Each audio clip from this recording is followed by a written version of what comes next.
Hello everyone, how are you all? I hope you're all fine. So, children, మనం previous క్లాస్లో simple future tense గురించి discuss చేస్తూ ఉన్నాం. Simple future tense ఎందుకంటే మనం నిన్న మన లాస్ట్ క్లాస్లో ఫ్యూచర్ టెన్స్లోకి ఎంటర్ అయ్యాం. సో ఫ్యూచర్ టెన్స్లో మనకి ఎన్ని సబ్ టెన్సెస్ ఉన్నాయి? We have 4. The first one is simple future tense. అసలు ఈ సింపుల్ ఫ్యూచర్ టెన్స్ అంటే మనం ఏం చెప్పుకున్నాం? జనరల్గా సింపుల్ ఫ్యూచర్ టెన్స్ అంటే ఏదైనా ఒక పని నెక్స్ట్ మూమెంట్లో జరగబోయే పని కానివ్వండి, లేకపోతే నెక్స్ట్ డే, నెక్స్ట్ వీక్, ముందు ఫ్యూచర్లో జరగబోయే పనులని జనరల్గా సింపుల్ ఫ్యూచర్ టెన్స్లో చెప్పుకుంటాం. సో దీనికి మనం ఒక ఫార్ములా కూడా రాసుకున్నాం. ఏంటది formula? Subject, okay, next will, next main verb అనేది ఏ ఫామ్లో ఉండాలి? స్టార్టింగ్ ఫామ్ ఆఫ్ ద, అంటే ఫస్ట్ ఫామ్ ఆఫ్ ది వర్బ్లో ఉండాలి. First form. సో దీనికి మనం ఈ first form, second form, third form అని మనం ఒకటి చెప్పుకున్నాం, గుర్తుందా? ఏంటది? V1, V2, V3 అని చెప్పుకున్నాం. ఐడియా ఉంది కదా? V1 అంటే ఏంటి? First form of the verb. V అంటే వర్బ్, ఇక్కడ 1 ఉంది కదా, first form of the verb. V2 అంటే ఇక్కడ కూడా వర్బే, ఇక్కడ ఏముంది? 2 ఉంది. So second form of the verb, third form of the verb, అట్లా. సో ఇక్కడ మనకి ఏం యూజ్ చేయాలి? V1 యూజ్ చేయాలి. అంటే starting first form of the verb మనం అక్కడ యూజ్ చేసుకోవాలి, రిమైనింగ్ యాజ్ ఎక్స్ట్రా. సో మనం ఈ ఫార్ములాని బేస్ చేసుకొని ఈ సింపుల్ ఫ్యూచర్ టెన్స్లో మనం సెంటెన్స్ ఫార్మ్ చేయడం నేర్చుకున్నాం కదా. సో మీకు ఇట్లా వీటి నుంచి కొన్ని ఎగ్జాంపుల్స్ చెప్పాను, మీకు కూడా వర్క్ చేయమని చెప్పాను. ఇంతకుముందు జనరల్గా చేసిన వాళ్ళు కూడా ఇప్పుడు అంత పర్టికులర్గా హోంవర్క్ చేస్తున్నట్టు నాకు కనిపించట్లేదు. ఇంతకుముందు రెగ్యులర్గా ధనుష్, రజిత, లిఖితాసియా వీళ్ళు ముగ్గురు హోంవర్క్ చేసేవాళ్ళు. ఇప్పుడు వాళ్ళు కూడా రెగ్యులర్గా పెట్టట్లేదు. మీరు కంటిన్యూస్గా క్లాసులు వినకపోయినా, రెగ్యులర్గా వర్క్ చేయకపోయినా మీకు ఏది అర్థం కాదు. ఎందుకంటే ఎప్పటికప్పుడే ఫ్రెష్గా ఉంటుంది కాబట్టి రెగ్యులర్గా డైలీ చూస్తూ ఉంటేనే మీకు ఒక ఐడియా అనేది వస్తుంది. సో మనం ఈరోజు ఈ పాజిటివ్ సెంటెన్స్ కంప్లీట్ చేసుకున్నాం కదా. ఈరోజు నెగిటివ్ సెంటెన్స్లోకి వెళ్దాం. ఈ ఫార్ములానే కొంచెం సరి చేసుకొని, ఇది మనకి పాజిటివ్ సెంటెన్స్కి ఉన్న ఫార్ములా, మనం ఈరోజు నెగిటివ్ సెంటెన్స్కి ఎటువంటి ఫార్ములా యూజ్ చేద్దామని తెలుసుకొని ఆ సెంటెన్సెస్ నేర్చుకుందాం. ఓకే. సో మనం ఫస్ట్ జనరల్గా సింపుల్ ఫ్యూచర్ టెన్స్కి మనం పాజిటివ్ ఫార్ములా ఏంటి అదే రాసుకుందాం. ఒకసారి ఫస్ట్ చూడండి. Subject, okay, next will, next main verb. ఇదే ఫామ్లో ఉండాలి. First form means V1. మీరు ఇదే గుర్తుపెట్టుకోండి, కాకపోతే మీకు ఒక ఐడియా కోసం V1 అని రాసుకోండి, ఎందుకంటే మీకు ఇదే గుర్తుంటుంది. Next extra. So this is the formula for positive sentence. Positive సెంటెన్స్కి ఫార్ములా ఇది. సో ఇప్పుడు దీన్ని బేస్ చేసుకుని ఒక సెంటెన్స్ రాసుకుందాం. Okay. I will take subject as, subject నేను ఏం తీసుకుంటానంటే ఐ అనే సబ్జెక్ట్ తీసుకుంటాను. ఓకే. ఐ తీసుకొని next as it is will ప్లేస్లోకి విల్లే ఉంటుంది. ఇక్కడ సెంటెన్స్ ఏంటంటే నేను మీ ఇంటికి వస్తాను. నేను ఆల్రెడీ రాలేదు, లేకపోతే వస్తూ ఉండలేదు, వస్తాను. నేను ఈవినింగ్ వస్తానని చెప్పాను అనుకోండి. ఐ విల్ ఏం చేస్తాను? వస్తాను. అంటే come is the first form of this verb. Come. I will come. ఎక్కడికి? మీ ఇంటికి.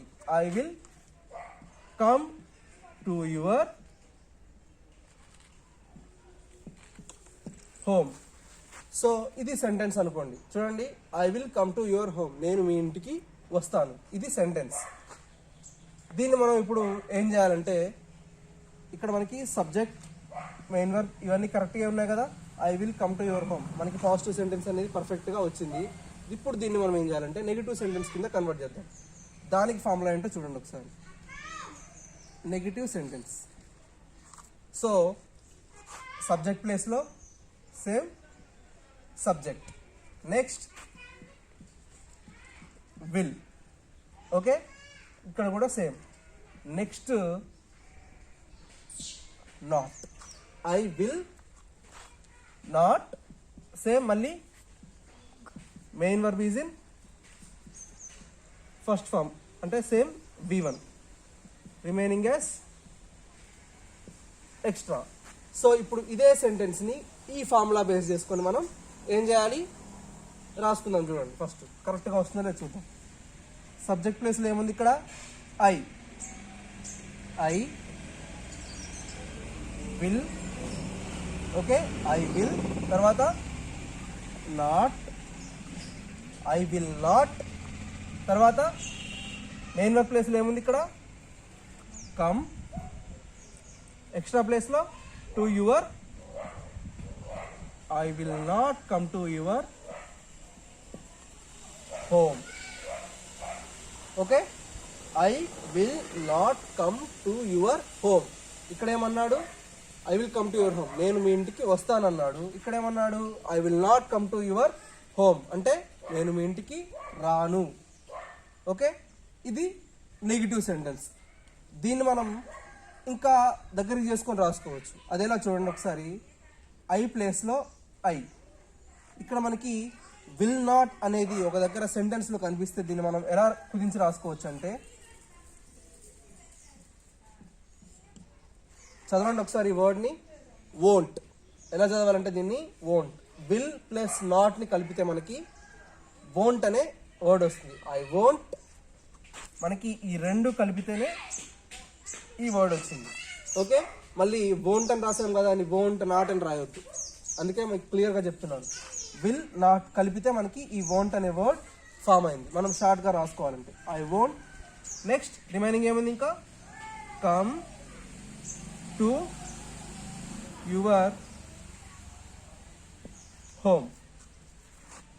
ఇప్పుడు చూడండి sentence, I will not come to your home. దీన్ని మనం ఏం చేసాం, విల్ నాట్ని దగ్గరికి చేసుకొని I won't come to your home అని రాసుకున్నాం. అంటే దీని మీనింగ్ కూడా అదే, నేను మీ ఇంటికి రాను.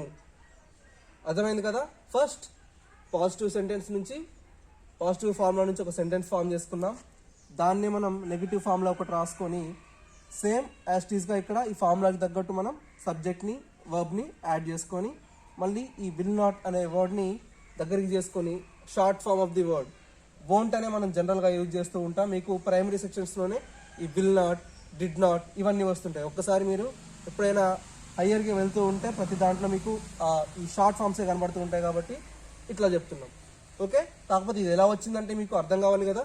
విల్ నాట్ కలిపితేనే వోంట్ వస్తుంది, డిడ్ నాట్ కలిపితేనే డిడెంట్ వస్తుంది, కెనాట్ కలిపితేనే కాంట్ అని వస్తుంది. ఇవి మీరు తెలుసుకోవాల్సిన వర్డ్స్. ఓకే, అర్థమైంది కదా. మనం ఇలానే ఇంకొన్ని జనరల్ ఎగ్జాంపుల్స్ చూసుకుందాం. ఫస్ట్ ఈ ఫార్ములాస్ ఇంతే ఉంచుతున్నాను.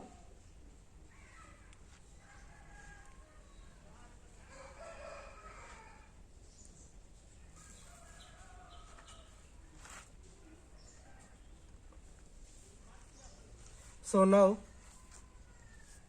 సబ్జెక్ట్ ఏం తీసుకుందాం ఇప్పుడు. Subject we will take as, we take subject as she. Okay, she, same, will, she will ఆమె మార్కెట్కి వెళ్తుంది. ఓకే, ఆమె మార్కెట్కి వెళ్తుంది అంటే ప్రజెంట్ వెళ్ళట్లేదు, వెళ్తుంది ఆమె మార్కెట్కి. She will go to,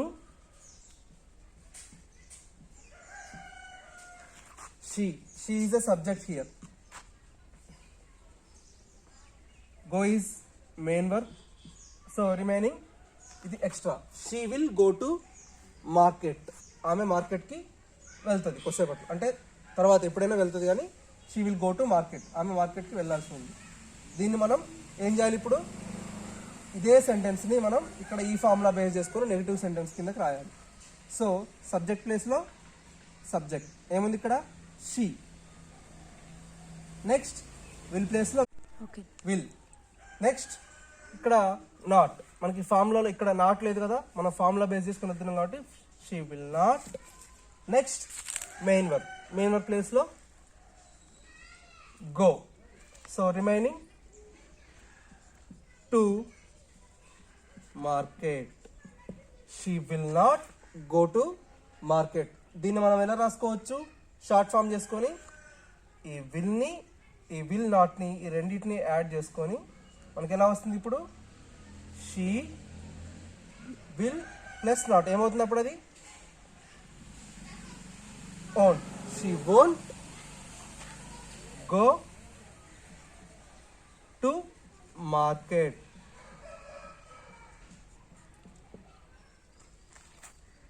she will go to market ఈ ఫార్ములాని బేస్ చేసుకుని మనం రాసుకుంటే she will go to market అని వచ్చింది. నెక్స్ట్ ఈ ఫార్ములా చూడండి, subject will not main verb అనేది ఫస్ట్ ఫామ్లో సేమ్ అంటే దీనిలాగానే ఉంది. మనకి జస్ట్ మధ్యలో ఏమొచ్చిందంటే ఈ విల్ అనే హెల్పింగ్ వర్బ్కి ఈ మెయిన్ వర్బ్కి ఈ రెండు మెయిన్ వర్క్ హెల్పింగ్ వర్బ్కి మెయిన్ వర్క్ మధ్యలో మనకి నాట్ అనే ఒక్క వర్డ్ యాడ్ అయింది అంతే, ఎందుకంటే ఇది నెగిటివ్ సెంటెన్స్ కాబట్టి. సో ఇప్పుడు మనం ఏం చేయాలి, she will not go to market అని రాసుకొని ఈ విల్ని నాట్ని యాడ్ చేస్తే మనకి ఏమొచ్చింది ఇక్కడ word won't. She won't go to market.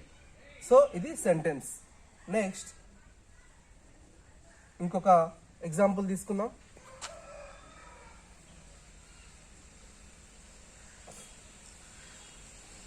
Next subject ఏం తీసుకుందాం,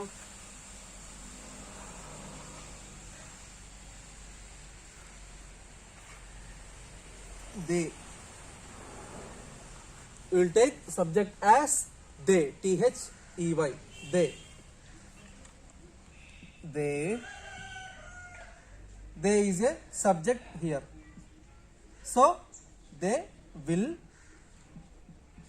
వాళ్ళు గార్డెన్లో ఆడుకుంటారు, అది సెంటెన్స్. ఏంటి, వాళ్ళు గార్డెన్లో ఆడుకుంటారు. దే విల్ ఆడుకోవడం అంటే మనం జనరల్గా ఏమంటాం, ప్లే. దే విల్ ప్లే ఎక్కడ, in the garden. They will play in the, they is a subject, play is a main verb. So ఇది రిమైన్ ఎక్స్ట్రా. సో మనం దీన్ని చూడండి, ఇప్పుడు సబ్జెక్ట్ ప్లేస్లో ఏముంది ఇక్కడ, they. Okay, next as it is will ప్లేస్లో విల్, నెక్స్ట్ నాట్ ప్లేస్లో not, next main verb. Main verb ప్లేస్లో ఇక్కడ ఏముంది, play. They will not play. Extra ప్లేస్లో in the garden. They will not play in the garden. వాళ్ళు గార్డెన్లో ఆడుకోరు. ఇక్కడ they will play in the garden, వాళ్ళు గార్డెన్లో ఆడుకుంటారు. ఇక్కడ they will not play in the garden, ఇక్కడ వాళ్ళు గార్డెన్లో ఆడుకోరు. సో దీన్ని మనం ఎలా రాసుకోవచ్చు, ఈ రెండు వర్డ్స్ని యాడ్ చేసుకొని దే, మనకి దే వోంట్, ఇది చూడండి ఇది సబ్జెక్ట్ దే అనేది, play is a main verb. They won't play in garden. They won't play in the garden. So ఇది ఈ సెంటెన్స్ని మనం జస్ట్ ఈ వర్డ్ని ఒకదాన్ని దగ్గర చేస్తున్నాం, but meaning is the same meaning. ఇక్కడ మీనింగ్కి ఇక్కడ మీనింగ్కి డిఫరెన్స్ వస్తుంది, కాకపోతే ఈ సెంటెన్స్కి మీనింగ్ డిఫరెన్స్ ఉండదు, కాకపోతే జస్ట్ ఈ వర్డ్ని మనం దగ్గర చేసుకుంటాం అంతే. సో మీకు అర్థమైంది కదా, సింపుల్ ఫ్యూచర్ టెన్స్లో మనం నెగిటివ్ సెంటెన్స్ ఎలా ఫామ్ చేయాలనేది. జస్ట్ ఈ హెల్పింగ్ వర్బ్కి ఈ మెయిన్ వర్బ్కి మధ్యలో ఒక నాట్ అనే వర్డ్ ఒకటే వస్తుంది డిఫరెన్స్. సో దాన్ని మనం ఈ విల్ నాట్ని వోంట్ అని రాసుకుంటాం. ఓకే, ఇది సింపుల్ ఫ్యూచర్ టెన్స్లో నెగిటివ్ సెంటెన్స్ని ఫామ్ చేసే ప్రాసెస్. ఓకే, మీరు ఏం చేస్తారంటే ఇప్పుడు మీరు కూడా ఒక 4 ఎగ్జాంపుల్స్ ఏవైనా 4-5 తీసుకోండి, సబ్జెక్ట్స్ ఇంకా మెయిన్ వర్బ్స్ చేంజ్ చేసి ఇట్లా ఫస్ట్ పాజిటివ్ సెంటెన్స్ రాసి దాని కింద మళ్ళీ నెగిటివ్ సెంటెన్స్ యొక్క ఫార్ములా రాసి ఇట్లా రాసి విల్ నాట్ని వోంట్ అని చేసి ఒక 4-5 సెంటెన్సెస్ ఫామ్ చేయండి. So that's your work in today's class. మనం ఈ రోజుతో ఈ నెగిటివ్ సెంటెన్స్ కూడా ఎలా ఫామ్ చేయాలని నేర్చుకున్నాం కాబట్టి నెక్స్ట్ క్లాస్లో క్వశ్చన్స్ ఉంటాయి కదా, క్వశ్చన్స్ మీన్స్ ఏంటి, ఇంటరాగేటివ్ సెంటెన్సెస్. ఆ సెంటెన్సెస్ ఎలా ఫామ్ చేయాలనేది we will discuss in the next class. Okay, bye.